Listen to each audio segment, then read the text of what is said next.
Hola, mundo del podcast, ¿cómo están? Sentados, ¿y tú? Perfectamente bien también. Excelente. Esperemos que estén muy bien. Muchas gracias por darle click a este super podcast, ya sea que estés en Spotify, Apple Podcast, Amazon Podcast, ya estamos por ahí Ya también. estamos en Amazon Podcast, eso no lo hemos anunciado. O YouTube, pues en todos lados. Muchas gracias por darle click y por querer saber un poco más de la vida acerca de este gran jazzista, Miles Davis. Esperamos que lo disfruten y pues nada, gracias. Vamos para allá. Yo lo disfruté cuando me enteré. Más de eso, adelante.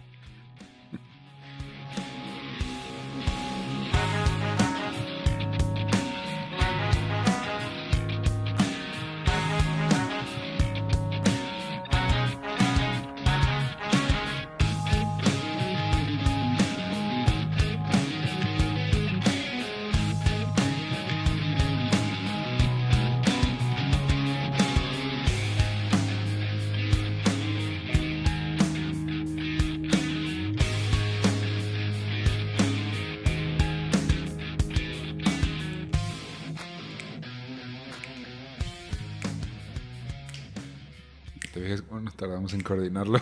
Bien cañón. Bienvenidos a Meet and Greet, el podcast en el que Ricardo Medina le contará a su mejor amigo Fernando Santamaría. la historia de la música a través de los íconos que la forjaron, las aventuras y desventuras de aquellos que soñaron con transmitir al mundo lo que sentían con sus notas y sus versos, para acabar siendo inmortales. ¡Feliz Navidad! ¿Cómo están?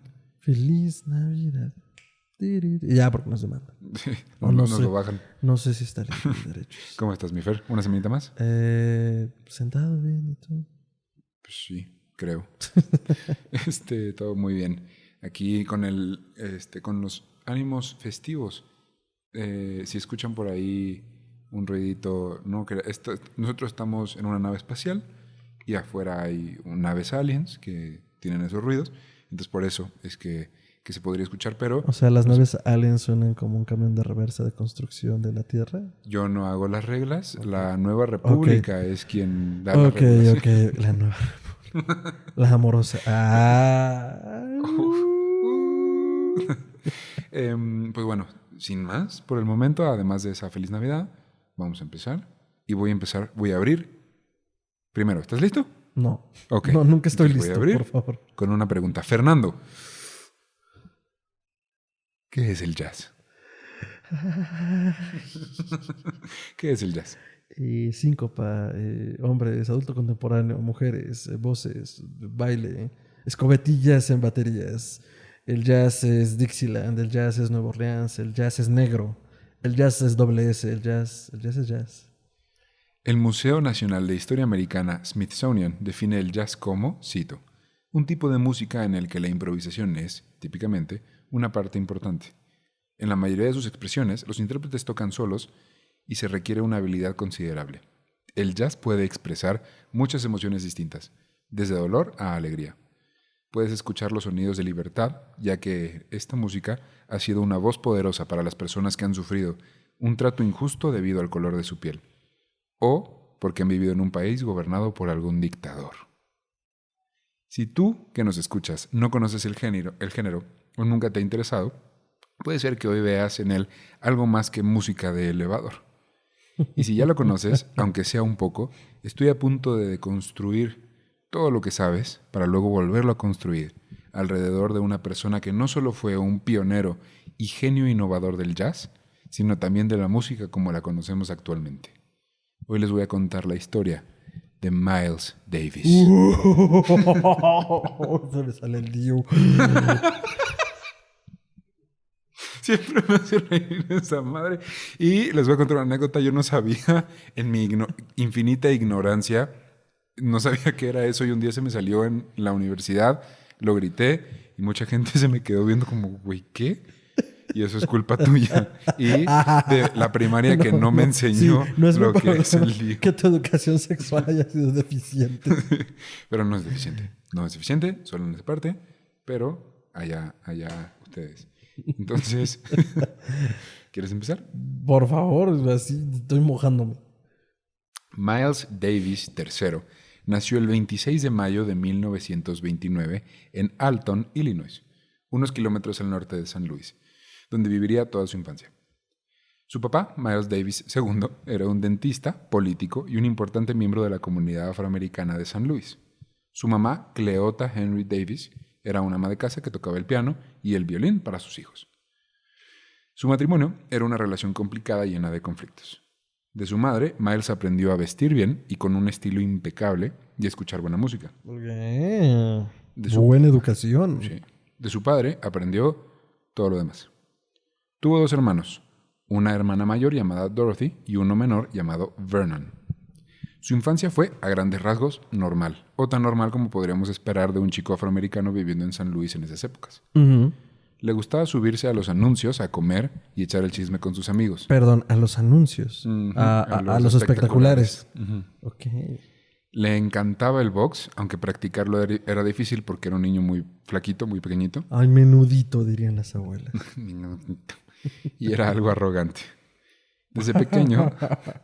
Ya vi a dónde va eso. Desde pequeño desarrolló un gusto por la música, escuchando la radio, y cuando visitaba a su abuelo en su rancho en Arkansas, bajaba el vidrio para escuchar lo que los locales llamaban fantasmas y espíritus, pero en realidad era blues y jazz, sonando en algún campamento o en algún pueblo lejano.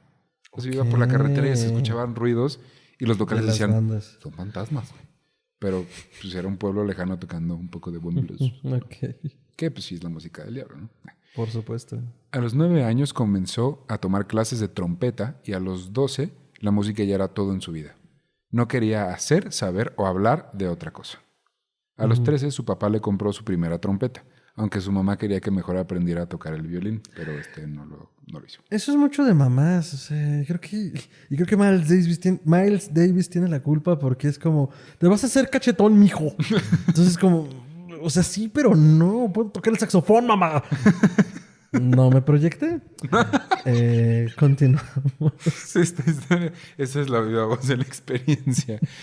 Pasó el primo de un amigo. Ajá. Y en secundaria entró a la banda de la escuela. Tenía memoria fotográfica para las partituras y eso facilitó mucho que destacara en la banda. Güey, es que las partituras son todo cuando haces música. Es una buena educación elemental. Arróbenme lo que quieran. Okay. Luego, en la prepa, comenzó a tocar en bares con sus amigos y se hizo de una pequeña fama. O sea, su pueblo, como que en el pueblo todo el mundo ubicaba que tocaba bastante bien. Le emocionaba el jazz y siempre quería experimentar con cosas nuevas. A los 16 comenzó a viajar a pueblos cercanos para tocar en bares y en restaurantes, y a los 17 tuvo su propia banda llamada The Blue Devils o Los Demonios Azules. Poco después, sus papás se divorciaron y su novia, Irene, se embarazó de su primera hija, Cheryl. Tenía 17 años. Amo su inocencia.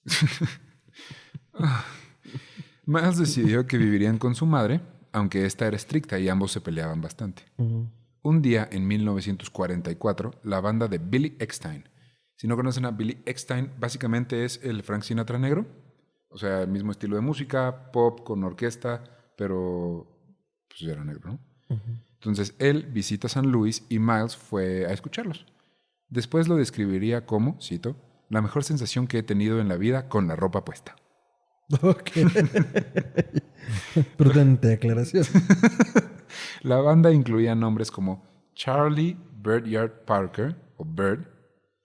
Si han visto Whiplash, lo mencionan bastante. Es otra leyenda cañona del jazz. Y Dizzy Gillespie. Ambos son, o sea, pasaron a la historia por ser leyendas impresionantes del género, ¿no? Y estaban en la banda de este cuate, que también se volvió grande. Cuando llegó al club con su trompeta a ver si podía ver a sus ídolos de cerca, el mismo Dizzy le dijo, cito, oye, ¿tocas la trompeta? Sí. ¿Y tienes carnet del sindicato? Sí. Vente. Jala. Miles contestó que sí a ambos y lo subieron a tocar con toda la banda porque uno de sus trompetistas se había enfermado. Le costó trabajo concentrarse en leer su música por estar escuchando al mismísimo Bird y a Dizzy tocar a solo 1 metro de él. Imagínate tocar con tus ídolos, güey, así que te inviten y... Sí. Se le da hola, mucho gusto, soy el nuevo, perdón. Estoy viviendo el sueño, continuamos. Sí. Esto pasó durante 2 semanas hasta que la banda se fue de vuelta a Nueva York. Y justo en ese momento, Miles Davis decidió salir de San Luis e ir a la Gran Manzana, donde estaba la verdadera acción. Chinga, vámonos. Su coartada sería estudiar en Juilliard. Que lo recordaremos en episodios como Nina Simone. Así es. Pero en realidad quería encontrar a esos dos jazzistas para aprenderles todo lo que pudiera. Pisó Nueva York por primera vez en septiembre de 1944. Audicionó para entrar a Juilliard y obviamente le fue súper bien. Pero las clases resultaron ser demasiado blancas para él. Tocaremos este punto más adelante. Ok. Ponía atención y aprendía, pero sabía que sus sueños estaban por cumplirse en la calle 52, apodada The Street o La Calle. Aquí podías encontrar los mejores bares para escuchar jazz, o lo que en esa época llamaban bebop, un género negro, predecesor del jazz moderno, en el que los intérpretes, en su mayoría afroamericanos, no buscaban entretener gente blanca, sino tocar música y llegar a nuevos sonidos. Así que de día asistía a clases y de noche buscaba a Bert y a Dizzy en los bares. La primera semana no encontró ninguno, hasta que al final de esa semana encontró a Dizzy, solo que Bert no aparecía por ningún lado. 2 semanas después de llegar, y habiendo gastado ya todo su dinero, escuchó una voz llamándolo. Cito: «Oye, Mouse, escuché que me estabas buscando». Así un poco entre costeño y del Bronx. Ajá. Okay. Así era. Me da gusto. Así hablaba. Chingón. Y en ese momento, la música cambió para siempre. Boom. Miles decidió que Juilliard era un desperdicio de su tiempo. Cito: «Recuerdo que un día estaba en clase de historia de la música y una mujer blanca era la profesora. Estaba diciendo que la razón por la que la gente negra toca el blues era porque eran pobres y tenían que recoger algodón y eso los ponía tristes. Y de ahí venía el blues, de su tristeza». ¡Ay, Karen, Dios mío! Yo alcé la mano de inmediato, me paré y le dije: «Yo soy de San Luis y mi padre es rico, es un dentista. Y yo toco el blues. Mi papá nunca recogió algodón y yo no me levanté triste un día a tocar el blues. Hay más detrás de eso».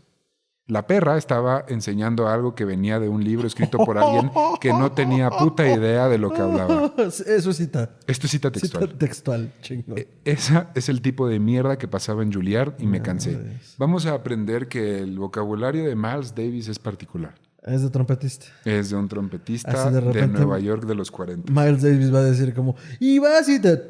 Sí. Ahí va la trompeta. Ándale. Es el Joe Pesci de los trompetistas. Ándale, tal cual. Creo. Así que en 1945, Miles dejó la escuela y se fue a tocar con 2 de las leyendas más grandes de la historia del jazz para convertirse él mismo en una. Y, aunque su experiencia ahí no fue la mejor, Juilliard sí le dejó algo: la curiosidad por nunca dejar de aprender sobre música. Solía ir a las bibliotecas a aprender todo lo que pudiera de los grandes compositores de la historia. Cito: «El conocimiento es libertad y la ignorancia es esclavitud. No puedo creer que alguien tenga de cerca la libertad y no lo aproveche». Así que ya saben, si quieren ser buenos músicos hay que estudiar. No es nomás tocando fuera de las taquerías. Un chingo. Un madrero. Así es. Toda la pinche vida. ¿Qué hemos aprendido en este programa? Es una vocación. Y seguiremos aprendiendo. Su novia de San Luis, Irene, y su hija lo alcanzaron en Nueva York. Y Miles comenzó a fumar y a tomar un poco, pero estaba tocando todas las noches con Dizzy y con Bert. Dizzy. Siempre aprendiendo y mejorando, tratando de encontrar su propio estilo.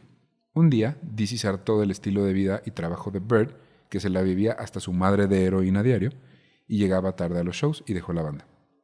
Miles tomó su lugar y aprendió a sentir de verdad el blues. A sentirlo.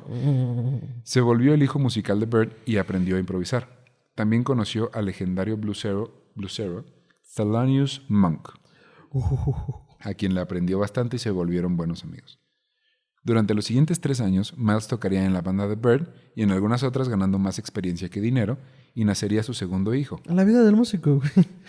Voy a pagar mi renta con experiencia. No me alcanza para comer, pero gracias por la experiencia. Gracias por las 300 proyecciones. Proyecciones. Nació su segundo hijo, Gregory, y también comenzaría a usar cocaína para aguantar las largas horas de trabajo.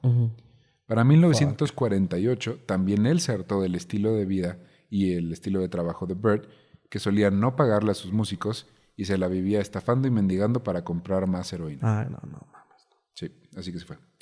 Comenzó a grabar el primer álbum que cambiaría el jazz, Birth of the Cool, o El nacimiento de lo cool. Ya, huevo. Al poco tiempo se presentó la oportunidad de hacer una pequeña gira en París. Este viaje le cambiaría la perspectiva y su forma de pensar totalmente. Ahí parecía que no discriminaban a nadie por ser negro. El público sabía apreciar su música porque sabían que era su gente la que la creó. Ok. y conoció a grandes personalidades como Pablo Picasso, Jean-Paul Sartre, Oh, y este tu francés, todo Sartre, sibarita. y a Juliette Greco, una actriz de la que se enamoró. Wow. Esas 2 semanas, Miles experimentó el amor en el París de las películas, Sí, claro. caminando por el río Sena de la mano, Oh, comiendo y bebiendo vinos qué franceses, bonito. escuchando música en los bares parisinos. Es que, güey, es el sueño bohemio. Así es. Fue abril en París, hasta que tuvo que regresar a América de las hamburguesas. Ay, chale, güey, qué sacón de onda, güey. Volver a ese ambiente después de haber experimentado Europa lo deprimió y lo llevó a usar heroína. No podía soportar el racismo que se vivía en Estados Unidos en comparación con el trato que había recibido en Europa.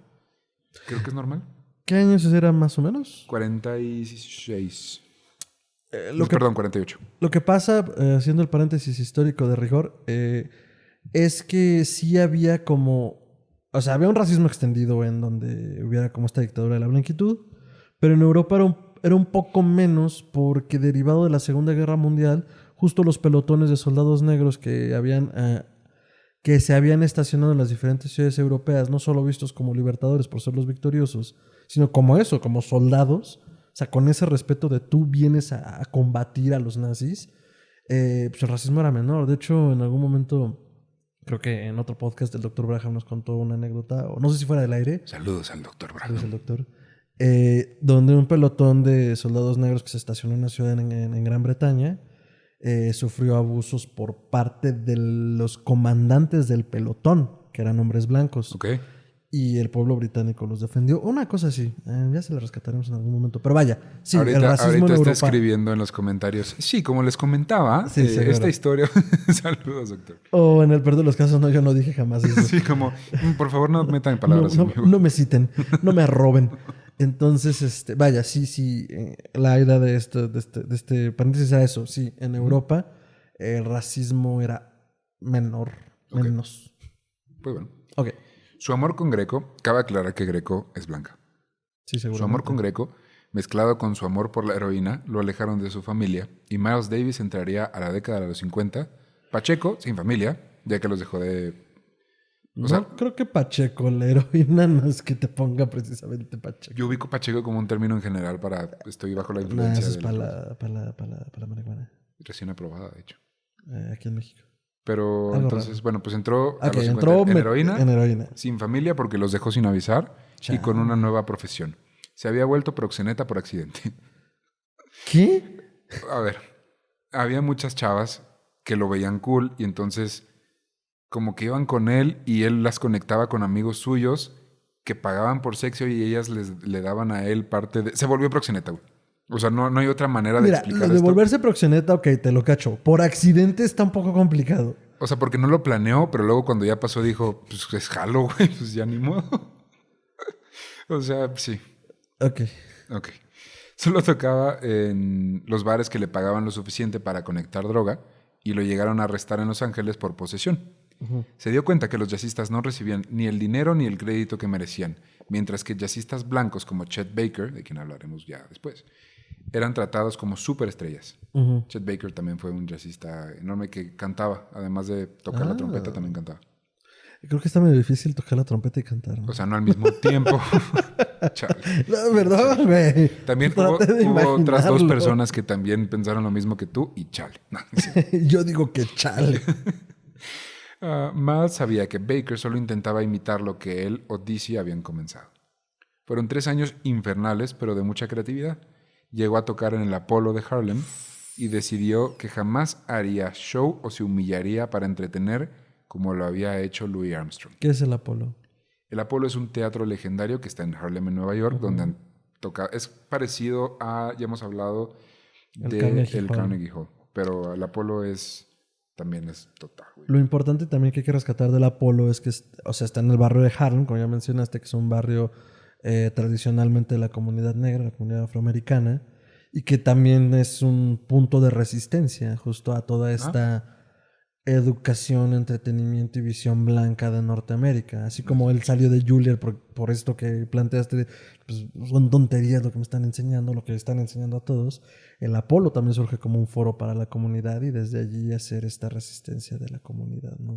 Tal cual. Somos Harlem, somos la comunidad negra y nos vamos a ofender del hombre blanco y tenemos nuestra propia cultura y tenemos nuestro propio entretenimiento. Y aquí se toca. Y aquí se toca. Entonces, eso es lo que hizo mítico al Apolo, ¿no? Y ahora, actores, entertainers. Es que no hay traducción para entretener. Entretenedores de todos los colores, todas las razas, pues se presentan en el Apolo y es un honor presentarse en el Apolo. Tal cual. Y dicen que al menos en esta época era difícil, güey. Claro. Muy difícil. Pero bueno, se presentó ahí. Juró nunca humillarse o hacer un show para entretener a personas blancas como había hecho Louis Armstrong. Miles amaba a Louis, pero no le gustaba ver que le hacía como que le hacía mucho la mamada para entretener a un público blanco que le encantaba lo que hacía, y decidió que él solo tocaría su música y quien quisiera escuchar, iría a escuchar. Pero no era un entertainer, como tú dices. En el 53 se hartó de su condición y de no poder entrenar box. Le encantaba el box, pero su estado físico no se lo permitía. Así que llamó a su papá para que fuera por él a Nueva York y lo llevara de vuelta a casa a San Luis. Luego hizo un pequeño viaje, un road trip, un viaje de carretera a Los Ángeles con 2 amigos para tocar un par de noches ahí, donde conoció al amor de su vida, Frances Taylor, una bailarina una bailarina cuya carrera iba en alza, bailarina clásica o ¿De ballet? De ballet y de teatro.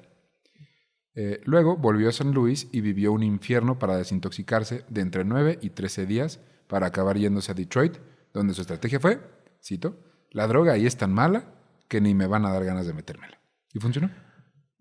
Qué interesante manera de ver las cosas. Oye, pero de esta chica y esta bailarina, o sea, quedó en eso. La conoció, se cayeron bien, se gustaron, se hicieron ojitos, pero manita él sudada tenía que y a lo que desintoxicarse. sigue. Okay.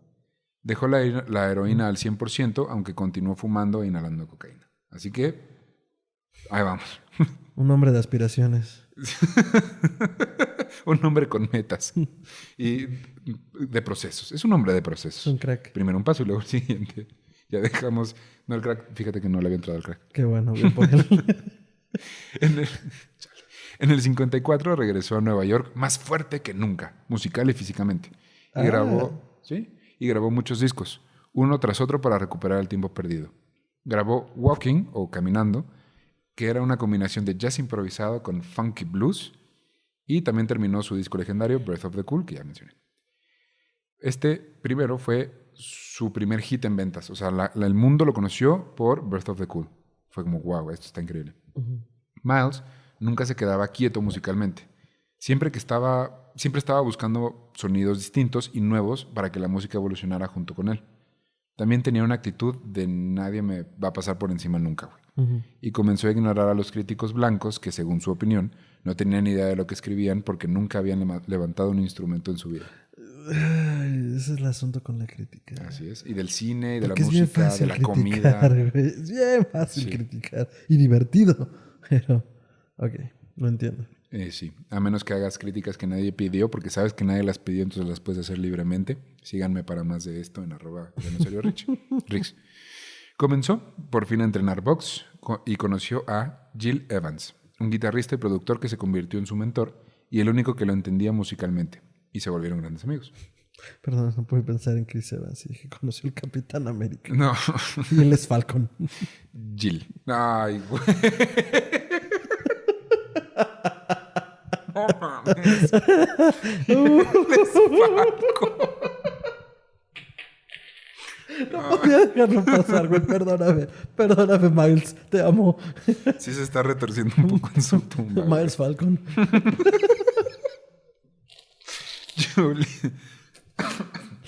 Su antigua novia, Juliette Greco, visitó Nueva York durante esa época. Y Miles fue a visitarla al Waldorf Astoria de Nueva York. Pero se portó como un idiota. Juliette era de lana, entonces. Sí, pues era una actriz que además le empezó a ir súper bien en Francia. Claro. Sí, entonces, me habías dicho. Fue a Nueva York, de hecho, a grabar una película. Y la fue a visitar al Waldorf. Y salió todo mal. Le pidió dinero a Greco porque sí, como, dame lana. Sí. Y se fue después de una visita fría y grosera. Años después, confesó que en realidad durante toda la visita solo la quería abrazar y tratarla bien, pero le daba miedo que cuando ella se tuviera que ir de regreso a Francia, él se deprimiría de nuevo y quisiera volver a la heroína. Ok, mira, aquí en China y posiblemente en Colombia, esas son mamadas. Sí. La neta. O sea, es una persona emocionalmente muy inmadura, pero pues bueno, Merecen más, amigos y amigas. así es. Ok. Julieta al final lo perdonó y años después y se volvieron amigos de nuevo, pero pues bueno, hasta ahorita todo cool. En el 55, Irene, la mamá de sus primeros 2 hijos, hizo que encerraran a Miles en la cárcel Oh, chale. por no pagar manutención. Bueno. Y estando en la cárcel se enteró de que Bird, su antiguo amigo y mentor en el jazz, había muerto. Su corazón se rompió por primera vez ese día y saliendo de prisión lloró una semana entera. Pero la música era su refugio, así que poco después se levantó y tocó en el mítico festival de jazz de Newport. Apareció en el episodio de Nina Simone. Por si ese nombre les sonó, es porque ahí también estaba Nina Simone. Acabando el show, fue una fiesta y su experiencia ahí resume perfectamente la personalidad de Miles Davis. Cito. En la fiesta, en esa puta mansión, fuimos todos y había gente blanca millonaria por todos lados. Yo estaba en una esquina, en mi pedo, cuando la señora que había organizado el festival, Elaine Lorillard, se me acerca con todos esos blancos mamones con cara tonta y dice algo como, oh, este es el chico que tocó tan hermoso, ¿cuál es tu nombre? Ahora, ella está ahí parada sonriéndome como si estuviera haciéndome un favor, ¿sí? Así que la veo y le digo, chingas a tu madre y yo no soy ningún puto chico. Mi nombre es Miles Davis y es mejor que lo recuerdes si quieres volver a hablarme otra vez. Está y se fue. Después.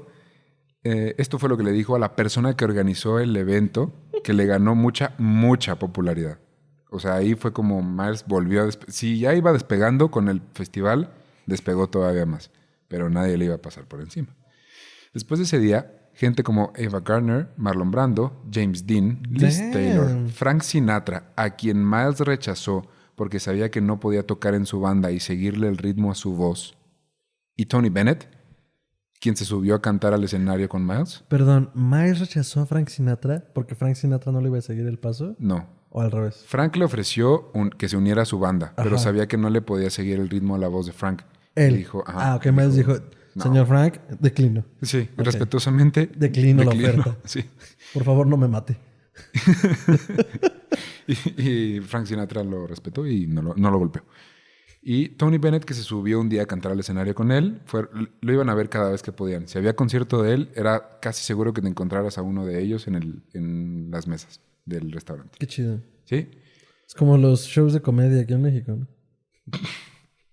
Y no diré más. ¿A quién te has encontrado en shows de comedia aquí en México? Entonces, Columbia Records le ofreció $4,000 de adelantado por un primer álbum y $300,000 al año por firmar un contrato exclusivo con ellos. Damn. Ahora, los puristas dirán, es que ahí dejó de tocar jazz porque se volvió comercial y solo lo hacía por dinero. Y la respuesta de Miles a eso es que no tiene nada de malo que te paguen por lo que haces y que te paguen bien. ¿Lo hiciste por dinero? ¡Claro que sí! Sí. Por supuesto, güey. ¿Por qué lo haría? Además, y esto no lo puedo enfatizar lo suficiente, el jazz no es música de snobs o de gente que necesita ser extremadamente culta para entender. Güey, pero tienes que sentirlo. ¡Para entenderlo! Sí, es que tengo que perfeccionarlo. Sí, güey, es la técnica del sibarita. El jazz lo puede escuchar y disfrutar cualquiera. Y una firma grande le dio la posibilidad de grabar 52 discos de jazz para que todos los pudieran disfrutar. Fuck. Cito. Como músico y como artista siempre he querido alcanzar tanta gente como pueda y nunca me he avergonzado de esto porque nunca he pensado que el jazz esté destinado para un grupo pequeño de personas o que deba estar encerrado tras un cristal en un museo como todas esas cosas muertas que en algún momento se han considerado artísticas. Nunca fui uno de esos que pensaban que menos es más y que mientras menos gente te escuchara, mejor era tu música porque lo que haces es demasiado complejo para que muchas personas lo entiendan. Este güey es un crack. Una vez, aquí en la Ciudad de México hay un club de jazz que se llama el 5 Jazz Club. Es muy bonito, está en el mero centro histórico. Todo esto fue pre-COVID. Sí, obviamente. Antes de que me brinquen a la yugular. ¡Ay, quieres rescatar la economía! Pues sí. Pues sí. Y me tocó, fui a ver a un amigo que tocó en una banda con el mítico bajista de The Mars Volta. Ok. Total, el punto es que estábamos en la mesa y al lado había un güey, así un mamador tremendo de 130 kilos. Con bufanda. Con un puro... No, se ve que era... Vamos a dejarlo en oficinista de alto nivel. Ok. O sea, se ve que el varón no le faltaba, pero Ok. con un puro que sus anillos y que no sé qué. No, es que cuando fui a Nueva York a escuchar jazz. Ay, güey, se me escoció tanto. Yo ahorita me acordé de ese güey. O sea, a lo que quiero llegar es que Miles Davis le hubiera escupido en la cara. Totalmente. El jazz no es de gente con un coeficiente intelectual altísimo que lo entiende. Y que, güey, el jazz es, para empezar, es música de gente para gente. Es completamente, no sé si antropológico es la palabra. Vamos a pero dejarlo en... Creo que una palabra que lo puede acotar bien es de verbena, es popular, Eso. es de fiesta. O sea, yo cuando me preguntas qué es el jazz, pues es que güey, es Dixieland, es Nueva Orleans.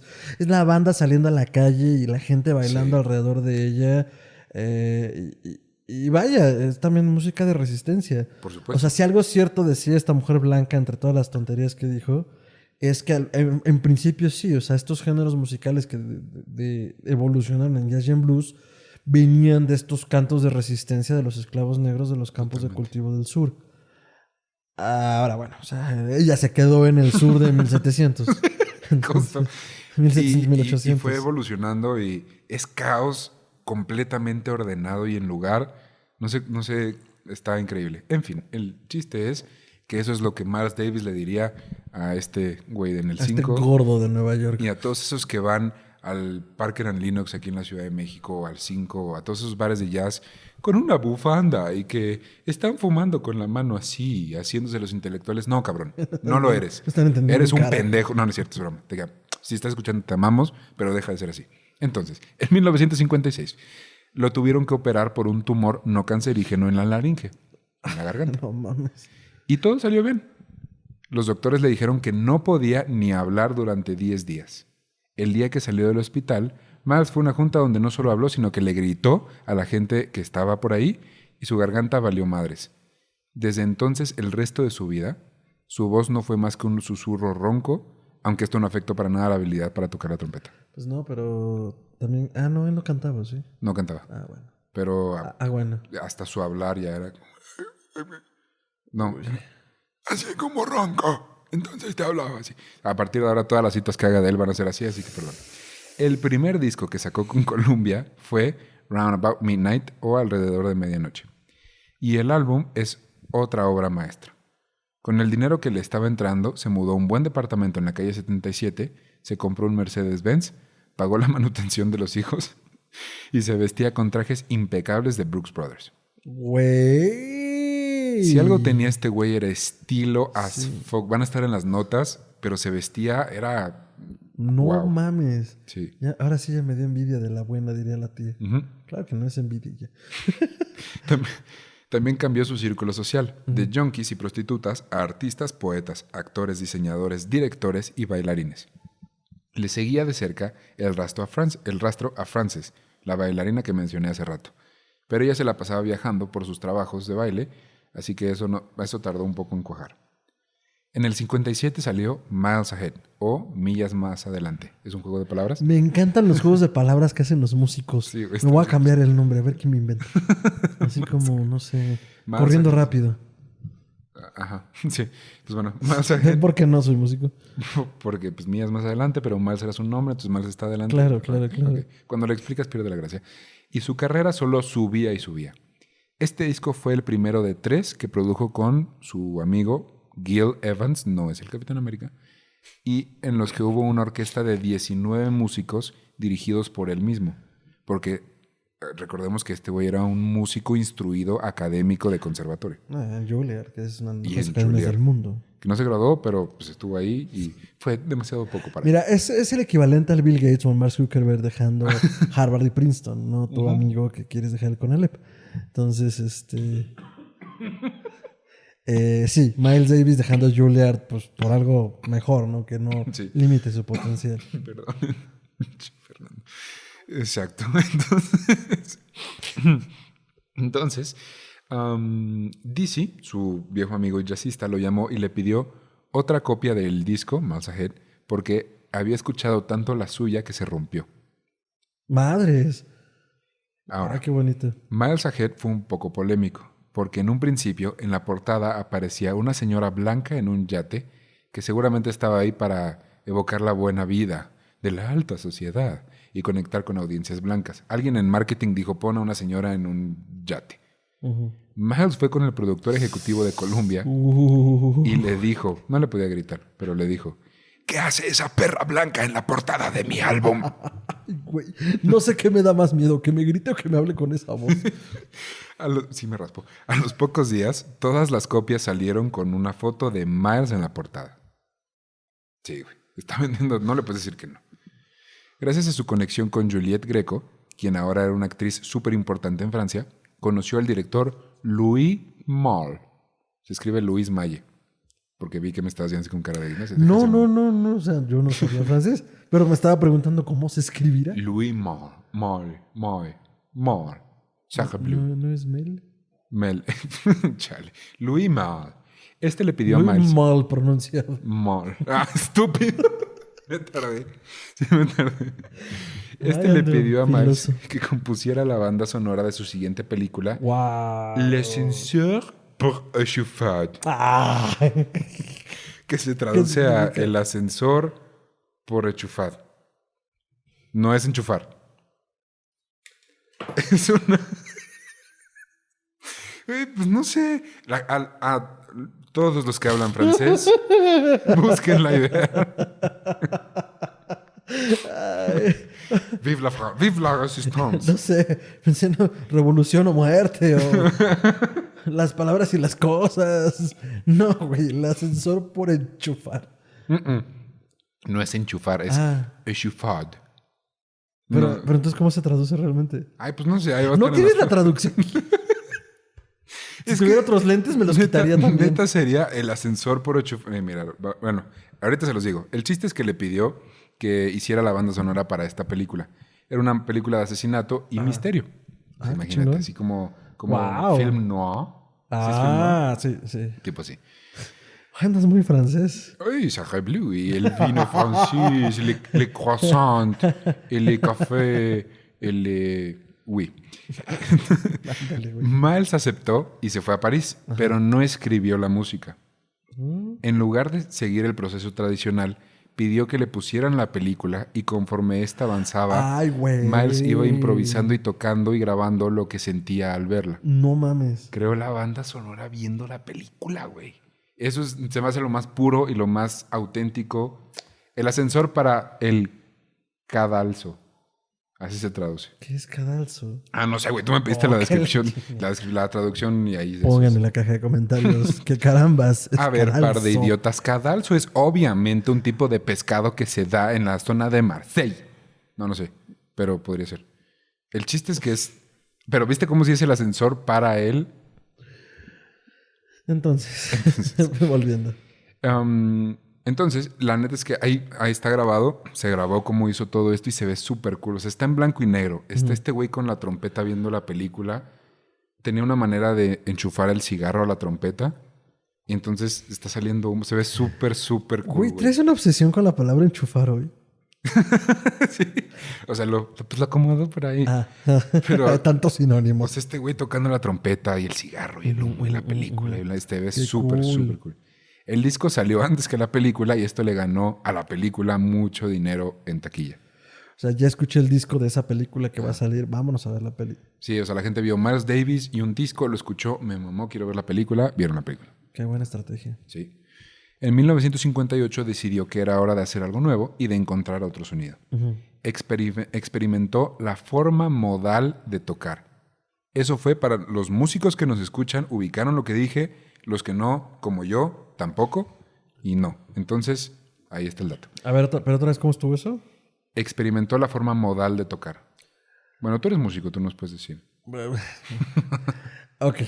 Me gusta tocar la guitarra. No sé si sea músico. Entonces, ¿qué es la forma modal? Pero sí, o sea, como buscar diferente... Vaya, hay una cuestión como la estructura de las notas, que son los modos griegos, que basado en el nombre de los diferentes órdenes arquitectónicos, jónico, dórico, corintio, frigio, dan dependiendo de la construcción que tenga la escala musical, es decir, qué notas, o sea, tenemos de do a do, re, mi, fa, sol, la, si, do, son 7 notas. Ajá. Pero dentro de toda esa escala hay variaciones y alteraciones que dependiendo del tipo de escala se tocan ciertas notas y dan un cierto tono, un cierto modo, una cierta atmósfera. Ok. Por ejemplo, si hablas de una escala modal jónica, es este tono que tienen como las canciones de Victoria Ok. o los himnos, ¿no? Sí. Así como un tanto épicos, ya está alegres, ¿no?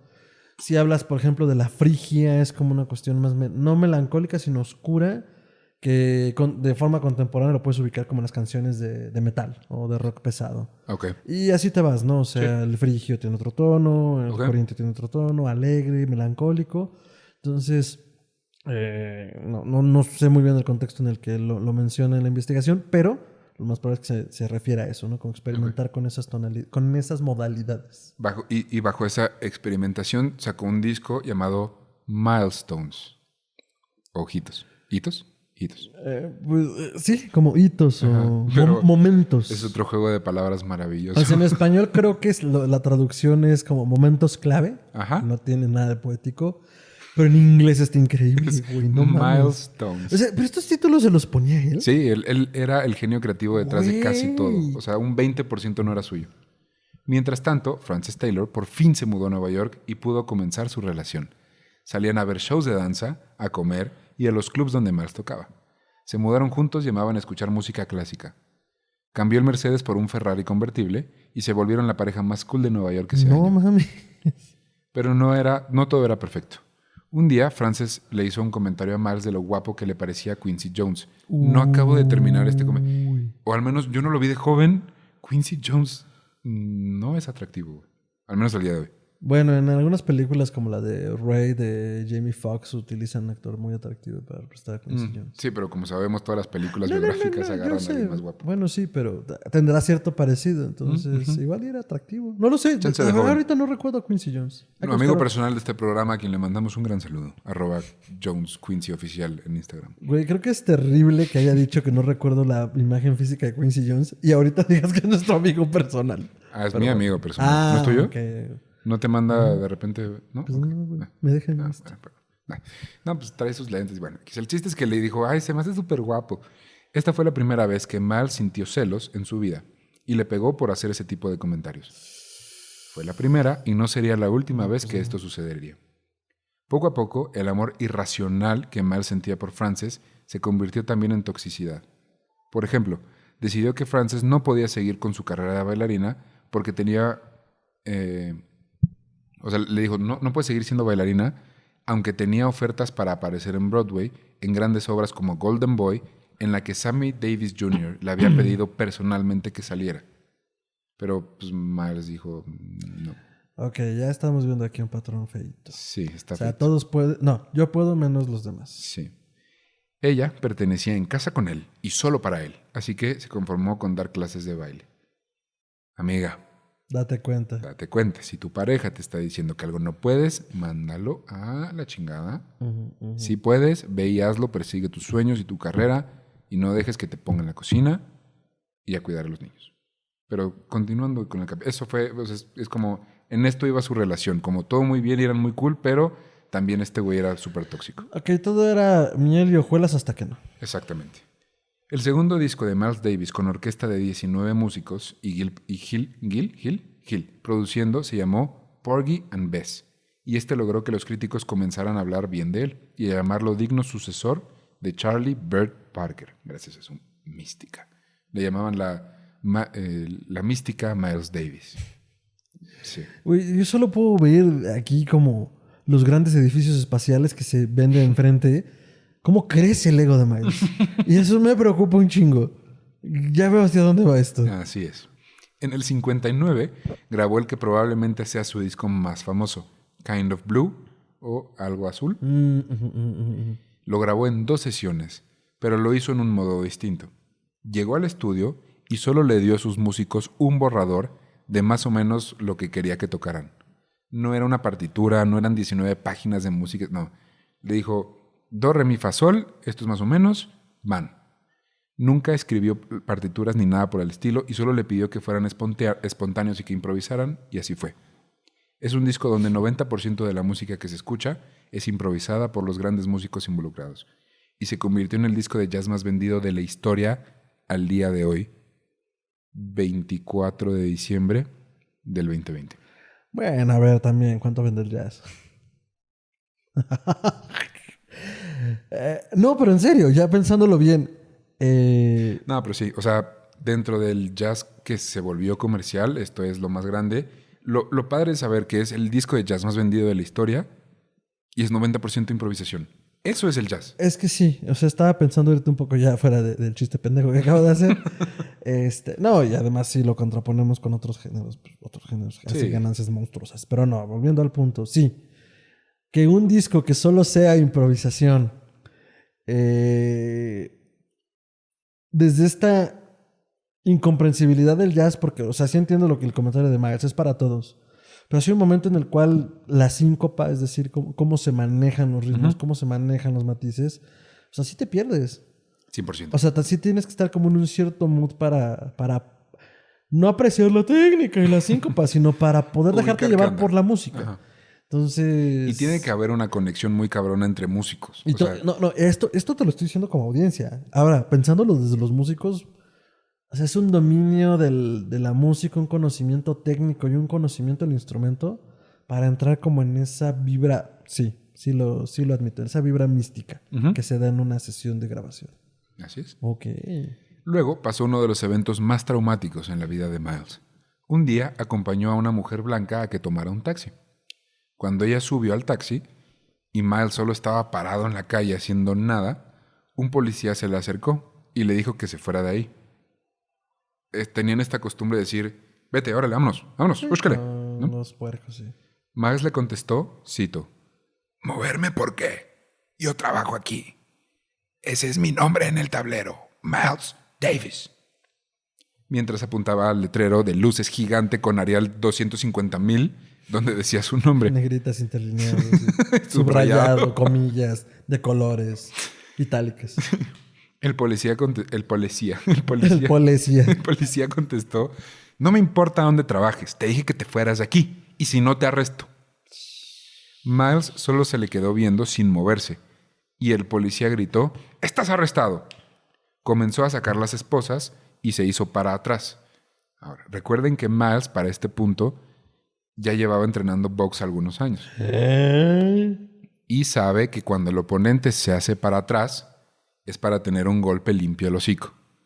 Así que se le acercó, o sea, él no lo atacó, pero se le acercó para quitarle esa distancia del golpe. Y que no fuera fuerte. Siento que fue un instinto, güey. Sí, pues. Porque el güey estaba sacando sus esposas. Ajá. Pero cuando vio esto, como que se le acercó. Fue muy instintivo. Esto hizo que el policía tambaleara, como que le dio miedo. Claro, no se lo esperaba. No. Tiró las esposas al suelo y un montón de cosas más. Miles, tranquilo, esperó a que recogiera todas sus cosas y le pusiera las esposas. O sea, él diciendo, yo no quiero pedos. Sí, porque aunque ya sabemos que no va a dejar que nadie pase por encima de él, es muy consciente de ser un hombre negro que en los 50, 60 ya. 50. En los 50. Y que pues tienen las de perder simplemente por eso. Ante un policía, sobre todo. Ante un policía blanco, sí. O sea, y en Nueva sí, York, sí. sí. Ya hemos hablado de eso en otros programas, sí. Así es. Entonces esperó a que recogiera todo y le pusiera las esposas. Solo se acercó un poco más para que no tuviera chance de pegarle. Lo único que no quería era que le dieran un Que madrazo. la agrediera. Y de pronto un detective que nunca vio se le acercó por la espalda y ¡guam! Le dio un madrazo en la cabeza. ¿Así? Miles comenzó a sangrar y el policía se apuró a llevárselo a la comisaría. Estuvo ahí horas. Chingada. El abogado y Frances lo sacaron y el caso se volvió súper mediático. Hubo un buen de fotografías en los periódicos. De hecho, van a estar en las notas. Hay una fotografía de Miles. Bueno, hay varias, pero hay una muy icónica de... Él está vendado y la sangre le está... O sea, tiene un buen de sangre como súper dramática. chorreándole. Ajá. Oye, pero a ver, recuerdo que todo este episodio empezó por... Acompañó a una mujer blanca a tomar el taxi. Ah, ya se fue. O sea, ya se había ido. Se había ido y fue cuando pasó todo esto. Sí. Ah, ok. Entonces, ahorita voy a eso. Sí. Fue un caso completamente racial. Cito. El policía vio como un negro acompañó a una mujer blanca a un taxi y eso no le gustó. Hubiera sido diferente de haber sido una mujer negra. Obvio. El evento cambió a Miles para siempre. se volvió un poco más amargado y un poco más cínico. Tuvo flashbacks del evento el resto de su vida y podrías tener una conversación con algún amigo y de la nada, así random, soltaría un "esos putos policías". Ya sabes, así de la nada. Es como que lo ¿Lo marcó traumó? Sí, lo Como traumó. decías. Poco después, estando en Los Ángeles, escuchó Concierto de Aranjuez, de Joaquín Arroyo, un concierto flamenco, ¿no? Mítico. Inmediatamente supo que ese debía ser el siguiente paso en su carrera e hizo algo insólito. Mezcló sonidos flamencos con jazz e hizo un disco que se llamó Sketches of Spain, o Bocetos de España. Ah, qué bonito. Güey, no mames, yo sigo sorprendido con los títulos. Este fue el mayor reto de su carrera, porque era tocar trompeta, pero de una manera que debía combinarse con lo que se llama canto hondo. ¿Canto hondo? Que es el canto flamenco que No pueden me acordaba escuchar. que se llamaba así. Popularmente lo pueden escuchar en Diego el Cigala. Y hay El Cigala es yo creo que el que más lo marca. Comercialmente es el que más lo hace. De hecho, hay una anécdota chistosa en la que el Cigala cagó a Alejandro Sanz. Porque Alejandro Sanz salió a decir como, es que la música flamenca. Y le iba a decir, ¿tú qué sabes de música flamenca, muchacho pendejo? Y Qué bueno que lo dijo el Cigala. Y no yo. Tenía que decirlo yo. Tengo mi opinión personal de Alejandro Sanz que me voy a guardar. El Cigala lo ha dicho todo. Híjole. El disco tuvo críticas mixtas en su momento, aunque actualmente se ve como uno de los grandes logros de Miles. Es un jazzista que se fue a hacer flamenco y lo combinó y salió bien. Son dos géneros muy Pues al distintos. menos gustó. Pero salió bien. Habrá que escuchar qué dice el Cigala. De hecho, Ay, güey, a ver. Joaquín, no el Cigala, Joaquín Arroyo, el que escribió. Del concierto de Aranjuez. Ajá. Lo escuchó y dijo, nice. Ah, sí, exacto. Sí, Nice. sí. Así se limitó. No, la pinche crítica especializada. Güey, es que cuando Rotten Tomatoes califica mejor una película animada que, bueno, un live action. Sí. Este no es el espacio. No es el espacio. Ya habrá tiempo para eso. Una cosa que sabemos de Miles Davis es que su mente creativa avanzaba más rápido que la casa productora que tenía detrás. Madres. Y para cuando salió uno de sus discos, él ya estaba trabajando en su siguiente proyecto. Y por esa misma razón, apenas estaba saliendo Sketches of Spain al público, cuando él ya estaba trabajando en Someday My Prince Will Come, o Un día mi príncipe ha de venir. Se inspiró en la película de Walt Disney Blancanieves y en la portada puso a Frances. Una foto de ella estaba bien bonita. Y la neta es que se ve que era súper guapa.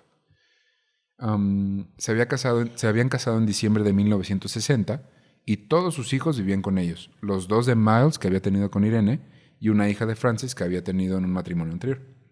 En el 61 se enteró que tenía un tipo de anemia que le causaba artritis en la cadera. Un mal que lo acompañaría hasta el día de su muerte. Y eso lo llevó a las pastillas para el dolor, a beber más alcohol y a inhalar más cocaína. Eso te iba a preguntar, o sea, habíamos hablado de lo que se había metido, pero... La cocaína nunca la dejó, el alcohol tampoco, y ahora empezamos con pastillas para el dolor. Digo, porque estamos acostumbrados en otros episodios de que... Y entonces se metió 400 kilos de metanfetaminas otra vez. Entonces, digo, entiendo que es un factor en un ritmo de vida así, en los músicos, por todo lo que hemos comentado, los traumas, los problemas, los ensayos. Sí. Pero se me hizo interesante que ahorita no hemos tocado otra vez el rollo de las drogas. Él mismo describe como de... Bueno, el alcohol tampoco era un problema, o sea, tomaba normal, regular, pero lo de la coca sí fue un problema que tuvo constantemente en su vida, como fue bastante constante en eso. Después de My Prince, de pronto su música se estancó. Él mismo reconoció que no tenía ideas nuevas o innovadoras, no sabía cómo para dónde ir. Milestone Davis no tenía ideas. Milestone. Miles Ahead se quedó seco. Sí. Se quedó sin estar ahead, sino behind. Ah, ¿no? ¿Mal chiste? Ok. Ojalá pueda editarlo. Voy a ver la manera de sacarlo.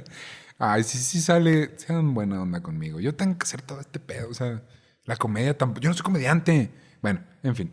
El chiste es que se quedó sin nuevas ideas. Su padre murió en el 62 y eso también afectó mucho su estado anímico y psicológico en general. Luego, al año siguiente, su mamá también murió y eso terminó de darle en la madre. Se concentró en tocar en vivo y en dejó de ir al estudio a grabar nuevos discos y se dedicó a tocar en vivo nomás.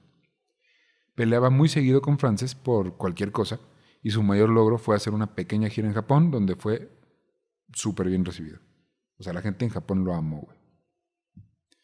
A mediados de los 60 se dio cuenta que la atención del público había cambiado hacia el rock and roll y el funk. Comenzó a rodearse de talentos jóvenes que tuvieran otra perspectiva musical. Perdón, mediados de los 60s. Ok. Se comenzó a rodear de músicos jóvenes y formó la mejor banda que tuvo en su vida. Herbie Hancock en el piano, Ron Carter en el bajo, Tony Williams en la batería y Wayne Shorter en el saxofón. Y fueron mejor conocidos como La Chaviza. No, estúpido. Todos nombres importantes en el mundo de la música hoy en día y en ese momento tenían entre 19 y 21 años. No mames, ¿te imaginas eso? Estás tocando con Miles Davis y te eligió porque vio él personalmente algo en ti, güey. No, y pensaba más en ellos, como en los nombres que se forjan después de eso. Sí. Y pensar como en eso de, güey, tuviste 20 años. Y exacto, o sea, Miles Davis un día te escogió de entre la gente y... ¿eh? Y si ustedes quieren tocar la batería, el bajo o algún instrumento que estén practicando ahorita y quieren volverse grandes, saber quiénes fueron grandes antes de ustedes, googleen estos nombres y escuchen lo que hicieron, porque neta marcaron época, al menos en el jazz. En total hicieron 6 discos juntos. Todos basados en el principio de improvisación. Mientras que musicalmente Miles estaba logrando cambiar la historia del jazz de nuevo, su vida personal también iba en picada. Comenzó a alucinar cosas como que había un hombre escondido en su casa. Y ese tipo de locuras hicieron que Frances se hartara y lo dejara. Cito. Ya no voy a hacer la voz ronca. Cito. Frances fue la mejor esposa que he tenido y quien sea que acabe con ella es un suertudo hijo de puta. La segunda mitad de los 60 lo trataron bien profesionalmente, ya que su música se volvió aún más popular por lo radical y diferente que era. Él comenzó a escuchar a músicos como James Brown para tomar inspiración y siempre llevar su música a lo moderno, y quiso migrar a su banda de instrumentos eléctricos. Dijo como, güey, el funk, el rock and roll es lo in, es lo nuevo, es lo cool, y el jazz tiene que mudar para allá, entonces me cambian a instrumentos electrónicos. Después de que el divorcio fuera final con Frances, comenzó a salir con Cicely Tyrone, quien aparece en la portada del disco Sorcerer o Hechicera. Y luego la dejó porque conoció a Betty Mabry, una cantante que estaba de moda en la época, con quien se casó. Betty le presentó a Jimi fucking Hendrix. La música y la persona. O sea, no solo le presentó como, mira, esta es música, sino que se lo presentó en persona, porque era su ex. Y lo introdujo a una vida espiritual. Sí. O sea, esta chava le dijo como, güey, pues mira, aquí está Jimi Hendrix, te lo presento. Cool, se llevaron bien. Pero también le cambió como el modo de ver la espiritualidad, cambió el modo en el que vestía, dejó de usar trajes Brooks Brothers para vestirse un poco más hippie, más a la onda con la chaviza. ¿Qué edad tenía Miles Davis? 50, como ya 30. No. 30, 40. 30. Él tenía 30. Sí. Ok, entonces. Ella tenía 20. Ok. Cuando dijiste 50, yo él tenía 50. No. Ok. También cambió el modo en el que vestía. Ya se lo dije. Pasó de trajes italianos hechos a la medida a outfits hippies y cadenas de oro. Ron, el bajista de su banda, no quería tocar el bajo electrónico y dejó la banda, lo cual hizo que en el de 68 esta se separara. Aún así, Miles siempre estuvo rodeado de muy buenos músicos que fueron en rotación durante décadas. Se iba el bajista, traía a otro. Se iba el pianista, traía a otro. Y así fueron como en rotación. En el 69, después de Woodstock, entendió que en Estados Unidos el futuro de los conciertos en vivo era en grandes festivales, no en los clubs de jazz. Se concentró en hacer música distinta e improvisada en el momento. Se metió al estudio a grabar Bitches Brew o La cerveza de la perra. Esa es su traducción literal. Sí.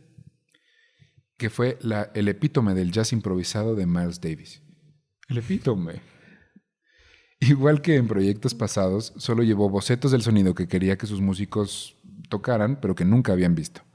La portada en sí es un trip en ácidos, y el nombre que usó no era suave para la época. La portada son colores y cosas ahí ordenadas. Está súper loco, está súper loco. Setentero completamente. Al poco tiempo de estar casados, Miles vio que Betty se la pasaba pacheca todo el tiempo y que lo estaba engañando con Jimi fucking Hendrix, quien era su amigo y lo admiraba, pero pues tampoco manches, ¿no? Así que le pidió el divorcio y comenzó a salir con 2 mujeres al mismo tiempo. Marguerite, o Margarita, quien sería la madre de su último hijo, Erin, y Jackie, pero en secreto, era como la amante. Un día, estando con Maggie, en su Ferrari, 4 tipos afroamericanos le dispararon a Miles Davis 5 veces. ¿Qué? El auto, aparentemente muy bien hecho. Si nos quieren regalar un Ferrari, yo súper bien porque qué medidas de seguridad. Y la chamarra que traía de piel le salvaron la vida. Cuando llegó la policía, le plantaron marihuana en el coche y Miles tuvo que ir a la cárcel en lugar del hospital, güey. No mames. Sí, güey. No, estuvo... O sea, ¿qué nivel de puerco tienes que ser para llegar, güey? Le acaban de meter 5 plomazos a este güey y sobrevivió. Chingón. Plántale mota. Güey. Así. Al final las cosas se aclararon y poco tiempo después descubrió que el atentado había sido porque promotores negros de Brooklyn odiaban que Miles le diera trabajo a promotores blancos. Y en ese momento, el pequeño Josué se dio cuenta que de los dos lados había un pinche desmadre. Así es. Un mes después, en un bar, un extraño le dijo que alguien, no sabemos quién, no le había gustado lo que habían hecho las personas en el atentado, así que mataron al agresor. Esto fue lo último que se supo de ese caso. ¿Y jamás lo volvieron a agredir así? Nunca. Y en el fondo se escuchó la música del Padrino. Sí. Es decir, porque Miles Davis tiene amigos. ¿Sabes? Alguien debería decirle a esas personas que se calmaran. Alguien debería decírselo. Miles Davis es amigo de sus amigos. Solo alguien debería decírselo realmente. No, nunca lo involucraron con la mafia, pero sí... No, pero alguien con un gran interés en él. Así puede ser simplemente de me gusta cómo toca, con conexiones. Bueno, qué interesante. Okay. Los 70 lo podemos describir como la década psicotrópica de Miles Davis. Y del planeta entero. Sacó discos como On the Corner o En la Esquina, en el que combina jazz, funk, sonidos indios, 6 líneas de coca y 3 tachas. Indios, estamos hablando de literal la India. Citaras y ese pedo. Correcto. Okay. En todos sus discos setenteros podemos identificar sonidos eléctricos, electrónicos, mucha improvisación y elementos extraños en un jazz medio fumado que puede o no gustarte. Pero pues ahí está. Obviamente los críticos lo deshicieron, pero a Miles no le importó. Él se fue de tour con Carlos Santana, quien se volvió un querido amigo de por vida y de quien declaró, cito, ese hijo de puta puede tocar. Sí, eran amigos de Carlos Santana, güey. Y también decidió colaborar con Jimi Hendrix en un álbum. Sin embargo, justo cuando Miles viajaba a Londres para ir a prepararlo todo, Jimi Hendrix murió ahogado en su propio vómito. A los 27 años. Y el proyecto nunca sucedió. Imagínate que ese hubiera sido su último proyecto, güey. Un disco con Miles Davis. Pues yo lo que sigo sorprendido es cómo la crítica se empeña en escribir algo sobre ese güey cuando saben que le vale 40 hectáreas de reata. Entonces, como güey, yo como crítico que no ha agarrado un instrumento, o sí, porque seguramente habrá algunos que sí, ya no perder el tiempo en escribir Miles Davis como Miles Davis sacó otro disco. Duren. Porque no le importa, o sea, no necesita esa publicidad. Y él va a seguir haciendo lo que quiera porque aparte tiene el apoyo. Poco después terminó con Maggie, quien no le seguía el ritmo de vida y se quedó solo con Jackie, la amante, y un dolor constante de cadera. En octubre del 72, después de un concierto largo y una pastilla para dormir, decidió manejar su Lamborghini a un after en Nueva York. Perdón, tiene un Ferrari y un Lamborghini. Correcto. Okay. Pensé que te habías equivocado de marca por un momento. No. Olvidé que ese güey gana dinero a pasto. A madres. Se quedó dormido al volante y se estampó, lo cual se tradujo en una estancia de 3 meses en el hospital y cuando volvió a casa en muletas no pudo sostener el dolor, así que incrementó su consumo de cocaína. ¿Como el Doctor Strange? Ándale, tal cual, sí.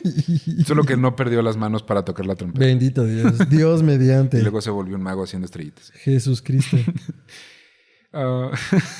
Jackie, que era su novia, no toleró eso y lo dejó. En este momento, Miles pensaba en retirarse. Para cuando se recuperó del choque, su vida personal estaba en su punto más bajo. Canceló demasiados shows y en el 75 se metió a su casa, que se convirtió en su cueva, y no salió durante 5 años. Ay, güey. Cito. Me retiré principalmente por razones de salud, pero también porque estaba cansado espiritualmente de toda esa mierda que llevaba años pasando. Me sentía artísticamente drenado y cansado. No tenía nada que decir musicalmente. Sabía que necesitaba un descanso y me lo tomé. El primero desde que empecé a tocar profesionalmente. Güey, no descansaba desde que empecé a tocar bien, güey. Empezaba a ver lástima en los ojos de la gente, algo que no había visto desde que era un adicto a la heroína. No quería eso. Dejé la cosa que más amaba en la vida, mi música, hasta que pudiera volver. Pensé que me iría tal vez 6 meses, pero mientras más tiempo estaba afuera, más incertidumbre había si volvería. Y mientras más me alejaba, más me hundía en un mundo oscuro. Y se encerró, güey. Encerró, cuando digo se encerró, me refiero a Rappi, Uber Eats. Piedra y lodo. Solo salía por drogas. No, yo creo que también le llegaban por Uber Eats. Sí, también. Creo que sí. ¿Ya tienen ese servicio? Yo creo que sí, ¿no? Pues si no, ahí lo inventaron. Miles Davis. O sea, güey, hombre, genio y figura. Inventó Rappi, güey. Así como, ¿cómo le hago para no salir, para seguir consumiendo droga? Pero quiero comer y tomar cocaína. Inhalar cocaína, no tomar. Amarrarme cocaína en los dientes. En las encías. Durante esos 5 años no levantó la trompeta ni una vez. Se volvió adicto al sexo, al alcohol y a la cocaína. O sea, aún más a la cocaína. Uh-huh. Sus amigos apenas visitaban por lo triste que era la escena y comenzaba a alucinar cosas. No, de por sí ya traía esta bronca, ¿no? Uh-huh. Cito. Una vez, inhalar me tenía muy paranoico y no dormía. Estaba manejando mi Ferrari en West End Avenue y pasé una patrulla. Me conocían, todos me conocían en mi barrio. Así que me hablaron. Cuando me alejé de ellos me puse paranoico y pensé que había una conspiración para encerrarme por drogas. Volteé al compartimiento de la puerta y vi polvo blanco. Yo nunca llevaba coca fuera de la casa conmigo. Era invierno, estaba nevando y eso era nieve. Y se me fue el pelo. Pero no me di cuenta de eso. Pensé que alguien lo había plantado ahí para arrestarme. Entré en pánico. Me paré en medio de la calle. Salí del auto, corrí a un edificio. Busqué al portero, pero no estaba. Corrí al elevador, subí al 7º piso y me escondí en el cuarto de basura. Me quedé ahí horas mientras mi Ferrari estaba estacionado en medio de West End Avenue con las llaves pegadas. Cuando me calmé, ahí seguía.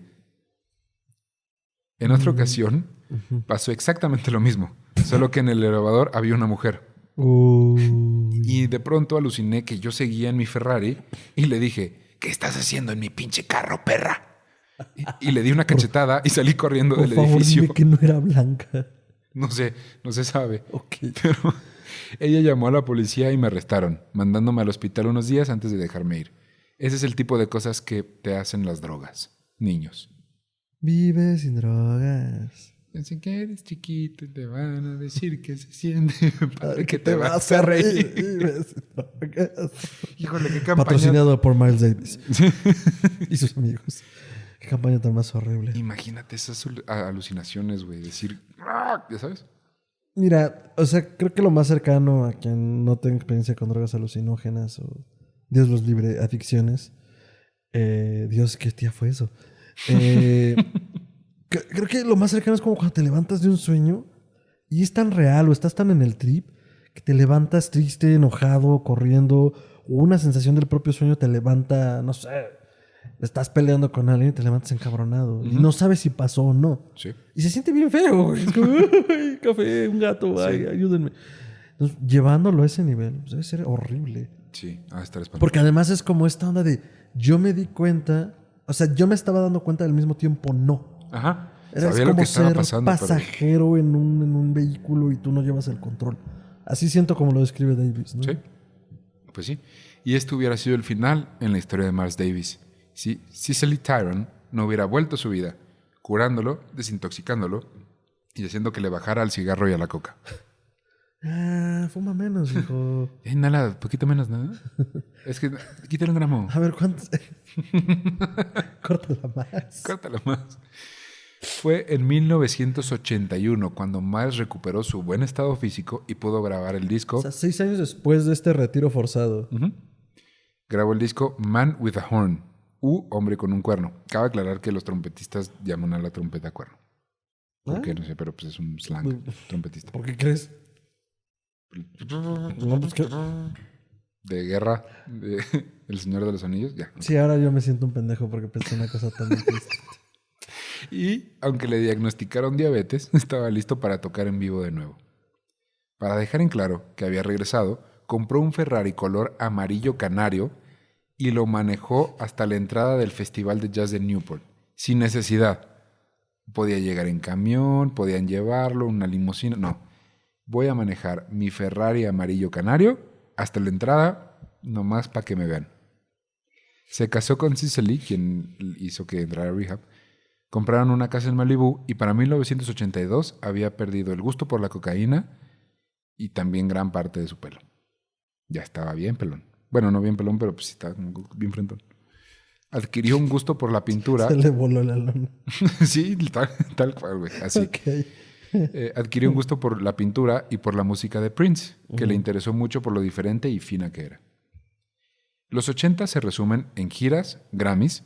Fue el primer jazzista negro en ganar el Sonning Lifetime Achievement Music Award. ¿El qué, perdón? ¿Sonic qué? Sonning Sonning. Lifetime Achievement Music Award, que normalmente se le da a compositores y músicos clásicos blancos. No mames. Sí. Deja tú lo blancos, lo clásicos. Clásicos. O sea, es como... Eres un músico. Sí. Sacó el disco You're Under Arrest o Estás Bajo Arresto, que se inspira en lo que la gente afroamericana tiene que sufrir día con día solo por existir en América. Chale. Con un cameo de Sting como el policía francés en una de las canciones. Y este fue su último disco en Columbia Records. Sting. Sí, Sting. The Police. No, Acabo de hacer esa conexión. Ustedes lo vieron aquí primero. ¿No te había quedado el 20? No, hasta que dije, pues sí, ¿no?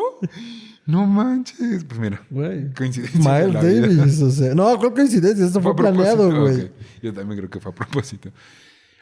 Dejó Columbia porque estaba cansado de que no le dieran tanto empuje a sus discos como la de los rockeros blancos, así que se fue a Warner Bros. Okay. Y dijo, bye bye, a ver qué onda estos. Durante la segunda mitad de los 80 se interesó muchísimo en pintar e hizo arte que personalmente creo que está súper cool. O sea, él se dedicó a pintar y pintaba bien. Su arte me gusta mucho. Su relación con Cicely era complicada. Era la mujer que salvó su vida y su carrera, pero también era una diva y estaba medio loca. En el 86 le organizó a Miles una fiesta de cumpleaños en un yate con personas como Quincy Jones, Eddie Murphy, Whoopi Goldberg, Billy D., a.k.a. Lando Calrissian fucking Williams, el alcalde de California, entre muchos otros. El alcalde de California. Vale más. Pero la pasaron súper bien. También apareció en muchas entrevistas en televisión y en un comercial de Honda que le ayudó a tener visibilidad con audiencia muy joven. En el 87 fue a una cena a la Casa Blanca. Acuérdense de esto. Fue a la Casa Blanca durante la administración Reagan. Porque su viejo amigo Ray Charles le iba a recibir un premio y lo invitó.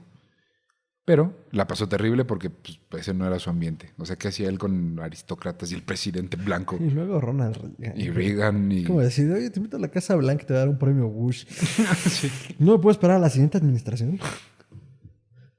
¿Cuántos años son? ¿2 años más o 2 años más? Poco después se divorció de Cicely. En el 88. Tocó en la fiesta de Año Nuevo de Minneapolis con Prince en vivo.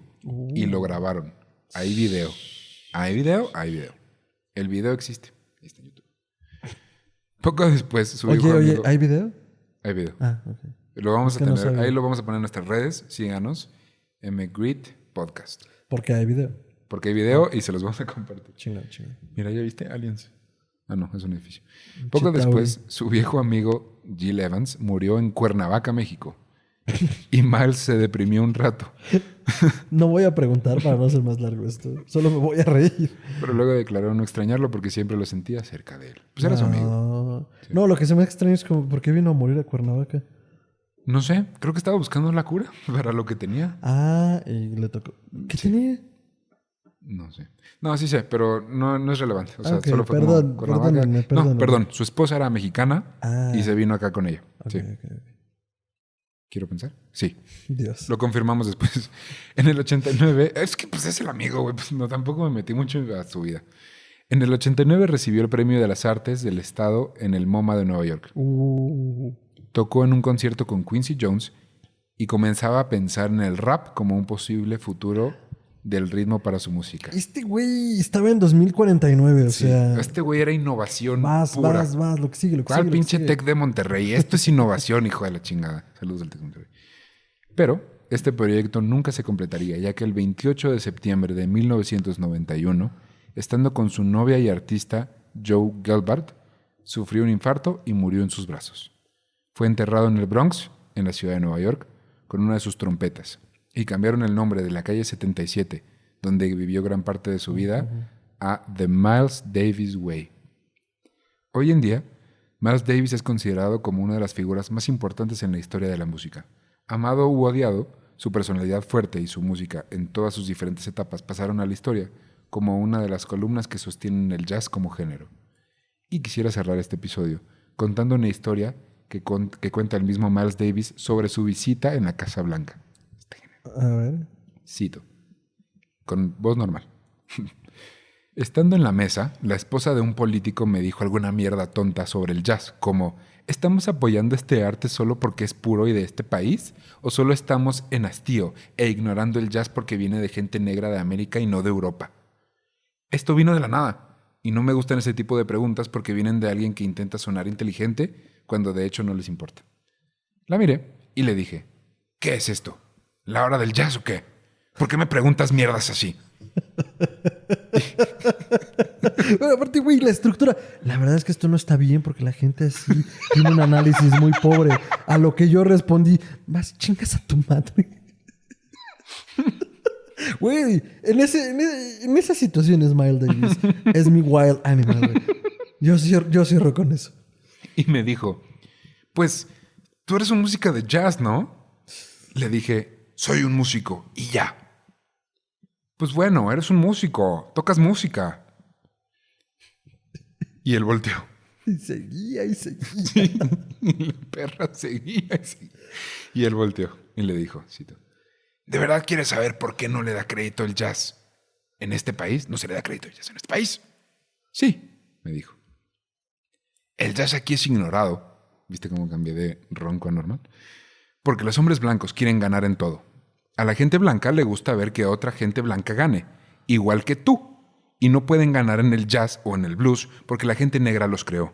Así que cuando tocamos en Europa, la gente blanca de allá nos aprecia porque saben quién hizo qué y lo admiten. La mayoría de los americanos blancos no. Me miró y se puso roja y dijo, bueno, ¿qué has hecho tú en la vida que sea tan importante o por qué estás aquí en la mesa?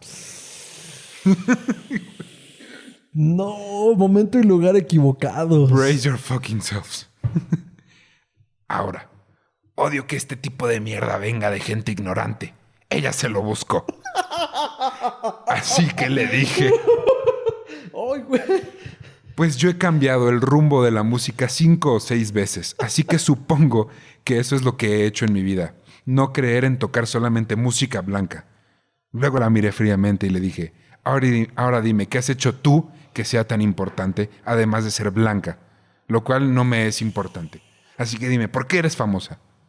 Reagan se veía seriamente avergonzado. Ronald Reagan se avergonzó. Y esa fue la historia de Miles fucking Davis. Güey, es que cuando creo que me he sorprendido de la vida de alguien más, llegas con otra historia, llegas con esta historia y es como, güey, no tengo nada que decir. Miles Davis Jr. ¿Dije Tercero. Jr.? Tercero, sí. Junior sería el segundo, ¿no? Sí, claro. Ajá. Sí, sí. Miles Davis, jazzista impresionante, trompetista. O sea, si un día, yo sé que hoy es Navidad y que están con la familia, pero un día si tienen, caballeros, si un día tienen una cita en donde decidieron cocinarle pasta y comprar un buen vino para su pareja, pongan a Miles Davis en la bocina. De nada. Yo con eso cierro. Miles Davis Jr., mi wild animal. Voy a poner una foto de él en mi casa. Sí, un post. Voy a poner un disco de él. Y brutal. O sea, ya, se acabó. Es Nos increíble. vemos en la siguiente emisión. Me pueden encontrar como @mantrasaya y latina y doble A al final. @mantrasaya en Instagram y en Twitter. En Facebook me encuentran como Fernando Santamaría. Traigo un turbante muy simpático. Prometo ya atender mis redes. Y pues ya saben, otros proyectos de Histeria Colectiva los pueden encontrar como Histeria Colectiva Podcast para escuchar todo el horror navideño. Porque Navidad, aunque muchos no lo crean, tiene mucho horror que compartir. Entonces, dense grasa y pues nada, eso. Muy bien. A mí me encuentran como @tiranosaurio_rix, eso es con una X al final, en Twitter e Instagram. Y ahí estoy tuiteando de mi vida, de lo que pienso, política, social, musicalmente. Que nadie pidió. Que nadie pidió. En Instagram son fotos mías para las personas que me encuentren medianamente atractivo. Que nadie pidió. Que nadie pidió. Estúpido. Y si hay opiniones que nadie pidió, pero acerca de cine en mi Instagram. Y a este podcast para enterarse de tráiler, portada, notas, videos relacionados, todo lo que tiene que ver con nuestros episodios, lo encuentran como @mgreet_podcast. Eso es MGRET podcast en Facebook, Instagram y Twitter. Ahí lo tendrán todo. También me gustaría aprovechar para decirles que hay va a haber, lógicamente, una playlist de este episodio que lo encuentran como Seguimos sin saber cómo se llama esa madre. ¿Seguimos? Yo no anuncio las listas. Bueno, es el simbolito este que viene en su tecla de 6 de Ok, ya lo vamos a investigar. Ok, lo vamos a investigar, pero MG, episodio 5, 2 puntos, Miles Davis. Y para que no... Va a estar aquí en un cintillo porque la maravilla de la edición patrocinada por nuestro amigo Fernando va a estar ahí, pero ahí va a estar el link en la descripción de YouTube, Spotify, de todos lados, para que le puedan picar y escuchen la maravilla de la trompeta que era Miles Davis. Y sin más, me gustaría decirles que les deseo una muy feliz Navidad.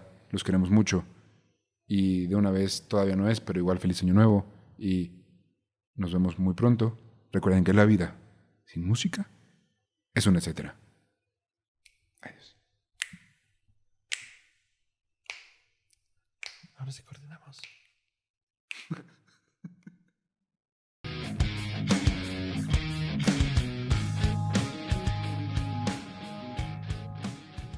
Y esa fue la historia de Miles Davis. ¿Qué te pareció, mi Fer?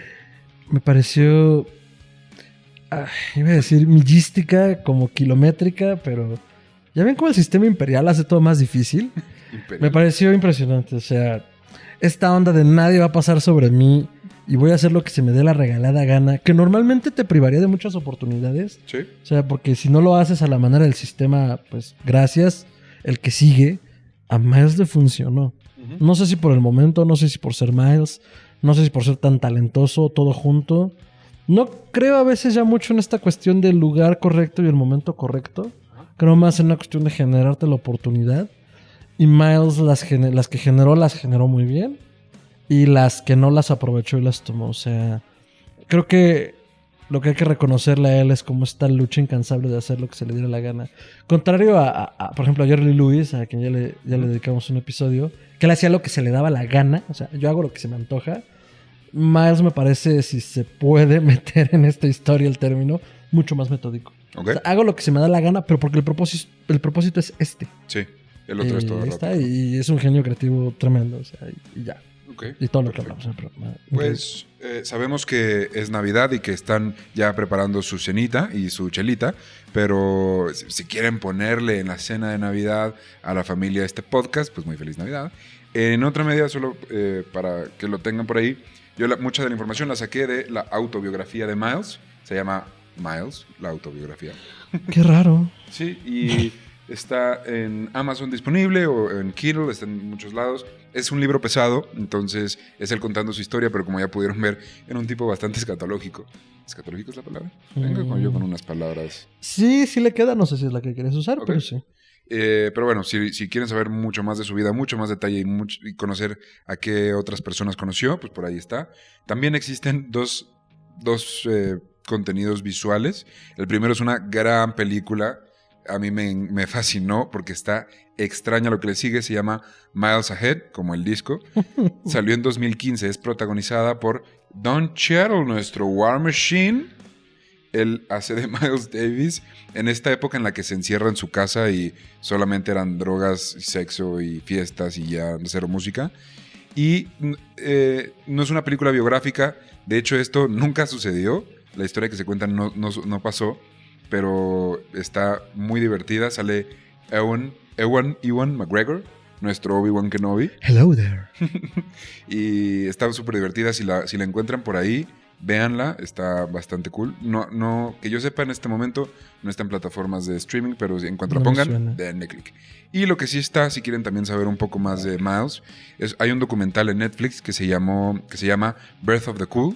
Y ahí también sale gente de su alrededor siendo entrevistada, sus músicos, sus familiares, muchos de sus grandes amigos. Incluso entrevistan a la novia que fue quien lo ayudó, bueno, quien lo vio morir. También está por ahí, sale Greco, salen todos dando entrevistas acerca de Miles, así que está también muy recomendado. Gracias por darle click, gracias por darle me encampana, me encanta, me encomenta, me suscribo, me miran grid mi vida y me lo tatúo en el pecho. Muchas gracias a todas las personas que hasta ahora han visto y escuchado este contenido. Lo hacemos con mucho cariño. La playlist también está disponible. Es MIG, episodio 6, Miles Davis, pero el link está ahí abajo. Y pues nada, muchas gracias. Feliz Navidad. Feliz mero día de Navidad. Bueno, no, feliz Nochebuena. Porque es 24. Entonces no es Navidad, es Nochebuena. Víspera de Navidad. Víspera de Navidad. Esperamos que Santa les traiga muchas cosas. Bye, bye. Bye, bye.